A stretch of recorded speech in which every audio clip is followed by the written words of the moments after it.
हरे कृष्णा। तो आज हम बात करेंगे कि क्या भगवान पक्षपात करते हैं, क्या भगवान पार्शियल हैं। तो भगवान भगवत गीता में कहते हैं कि समोहम सर्वभूतेषु न मे द्वेषस्ति न प्रियः, यानी भगवान 9वें अध्याय में कहते हैं कि मैं हर एक जीव के लिए समोहम सर्वभूतेषु, मैं सबके लिए एक जैसा हूँ, ना मैं किसी से द्वेष करता हूँ, ना मुझे कोई प्रिय है। तो बहुत सारे लोग यहाँ पे कहते हैं कि नहीं, भगवान तो पार्शियल है, भगवान तो कि अपने भक्तों का ही सबसे ज्यादा ख्याल रखते हैं। जैसे भगवान अगली लाइन में कहते हैं, मयि तेतेषु चाप्यहम ये भजन्तु तूमा भक्त्या मयि तेतेषु चाप्यहम समोहम सर्वभूतेषु न मे द्वेषस्ति न प्रियः ये भजन्ति तुम्या भक्ता मयि तेतेषु चाप्यहम। यानी भगवान कहते हैं कि मैं अपने भक्तों पर थोड़ा सी ज्यादा कृपा करता हूँ। वो कैसे, आज हम समझेंगे। भगवान एक्चुअली पक्षपात तो करते ही नहीं है।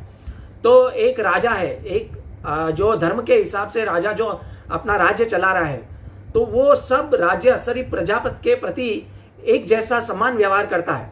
लेकिन जब उसके पुत्र की बारी आती है तो उसके तरफ उसका झुकाव थोड़ा ज्यादा रहता है। इसका मतलब ये नहीं है कि वो है ना पक्षपात कर रहा है, इसका पक्षपात नहीं है, ये एक्चुअली स्वाभाविक है।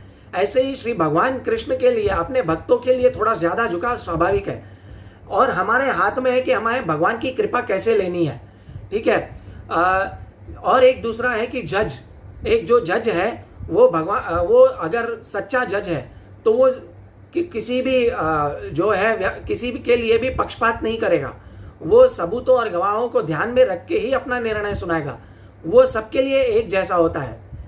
एक माँ अपने बेटे के लिए सबके लिए एक जैसी होती है, लेकिन एक निठल्ला जो बच्चा है उसके प्रति थोड़ा कम झुकाव होता है उसका। और जैसे कि कुंती महारानी कहती है श्रीमद् भागवतम में अपनी प्रेयर्स में, भगवान को कहती है समाम चरंतम, यानी भगवान जो है सबके लिए इक्वली मर्सी डिस्ट्रीब्यूट करते हैं। जैसे हम एक उदाहरण देखें कि सूर्य जो है अपनी रोशनी है, वो रोशनी सबके लिए एक जैसी प्रदान करता है। लेकिन कोई एक व्यक्ति जो है वो अपने घर के कमरे बंद करके बैठे या वृक्ष की छाया के नीचे जाके बैठ जाए और वो कहे कि मुझे भगवान अपने सूर्य अपनी किरणें की रोशनी क्यों नहीं दे रहा, तो इसमें सूर्य का कोई दोष नहीं है। इसमें दोष है उस व्यक्ति का जो घर के कमरे के दरवाजे बंद करके बैठा है, खिड़की बंद करके बैठा है, या उस व्यक्ति का दोष है जो वृक्ष की छाया के नीचे जाके बैठा है। ठीक है। वो उसमें भगवान का दोष, उसमें सूर्य नारायण का दोष नहीं है, भगवान सूर्य का दोष नहीं है। ऐसे ही हम भगवान अपनी कृपा बरसाने के लिए बैठे हैं, लेकिन क्या हम एक्चुअल सही पात्र हैं भगवान की कृपा पाने के लिए? जैसे कि हम भगवान की कृपा पाने के लिए जो पात्र लेके जाएं, या हम सही पात्र होने चाहिए, हमारा पात्र पहले से खाली होना चाहिए, हमारे में तथा कथित ज्ञान भरा हुआ नहीं चाहिए, और भगवान ने जो संदेश दिया है भगवत गीता में वो हमें मानना चाहिए। और दूसरा, हमारा पात्र या तो खाली होना चाहिए और विनम्र भाव से भगवान के पास जाके बैठना चाहिए। और दूसरा है कि बहुत सारे लोग बोलते हैं कि भगवान द्वेष करते हैं। भगवान द्वेष नहीं करते, द्वेष हम करते हैं। हमें भगवान से द्वेष है, इसीलिए हम भगवान के पास नहीं जाते। भगवान ने इसीलिए कहा है कि समोहम सर्वभूतेषु न मे द्वेषस्ति न प्रियः। मेरे लिए कोई भी ऐसा होता तो भगवान क्या करते?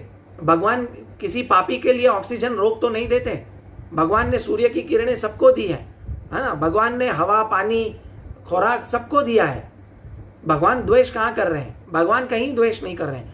लेकिन ये हमारी थिंकिंग है कि भगवान द्वेष कर रहे हैं, और हम भगवान की कृपा पाने के लिए जाते नहीं हैं, और जाते भी हैं तो हमारा पात्र में हजारों छिद्र होते हैं। तो हम भगवान की जो कृपा लेने के लिए हम काबिल नहीं है, क्योंकि उसमें हजारों छिद्र हैं। कृपा तो भगवान की हमेशा बरसती रहती है। इसीलिए हमें भगवान की कृपा पाने के लिए सही पात्र बनना चाहिए, तभी जाके हम भगवान की कृपा प्राप्त कर सकेंगे। इसीलिए भगवान दूसरी लाइन में बोलते हैं कि मेरा जो झुकाव है वो मेरे भक्तों की तरफ सबसे ज्यादा है। तो इससे हमें समझ में आता है कि भगवान द्वेष नहीं करते हैं। भगवान एक्चुअली सबके लिए सम है, लेकिन खोट हमारे में है। इसीलिए हमें भगवान की शरण में जाके भगवान की कृपा प्राप्त करनी चाहिए। हरे कृष्णा। तो इससे हमें पता चल गया कि भगवान जो है सबके लिए एक जैसे हैं। कृपया आप इस चैनल को सब्सक्राइब करें, लाइक करें, शेयर करें, और आइकॉन बेल का बटन दबाएं ताकि ये संदेश सबसे ज़्यादा से ज़्यादा लोगों को पहुंच सके। हरे कृष्णा। जय श्री प्रभुपाद।